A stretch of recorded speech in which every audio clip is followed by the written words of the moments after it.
Obviously, it's sort of got a new feel to the bowling attack. There's obviously a few new faces that pop up, but I guess the most exciting thing has been just seeing everyone who gets an opportunity, just charges in and does the job. I mean, you look at Talia McGrath yesterday, who got an opportunity in like I think the 38th, 39th over and took three for off a couple of overs. So we're really blessed with the bowlers we've got, and it's obviously a lot of fun behind the stumps when they're creating opportunities, and our spin no different.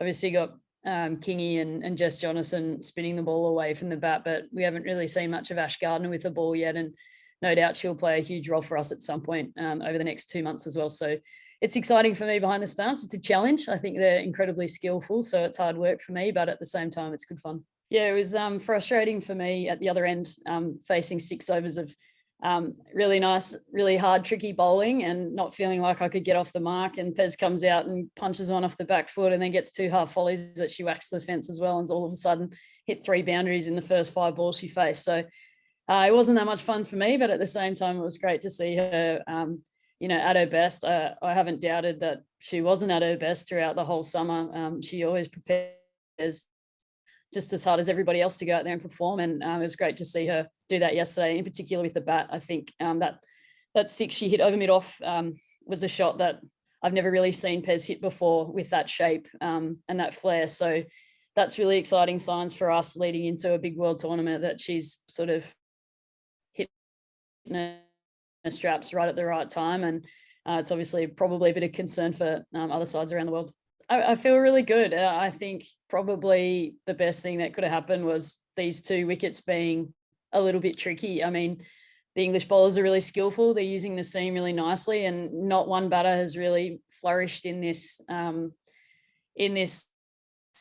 sort of ODI part of the series. Moon's made a beautiful knock at the end of the last one day, but it took her a long while to get going. And I think knowing that the wickets are a little bit tricky and it's hard to get started, hard to get going, I think making those tough runs early has been the best thing for me. It means that my shape's really good. I'm getting in good positions to keep the really good balls out. And I think the last 2 dismissals, I've found a way to get myself out, which I guess is sort of a weird tick of the box, if that makes any sense. But I feel like with the conditions not being, absolutely perfect for batting, it's been a great test for me and a great test of where things are at. And I'm actually really excited as to how things are tracking. And hopefully once we get over to New Zealand, if the wickets are similar, I know that I'm in a good place to dig in and make some important runs. But if the wickets are flat, then I know I'm in a great place to hit the ball like I normally do. So yeah, I'm excited. And yes, I'd love to be churning out, hundreds or 50s or 60s and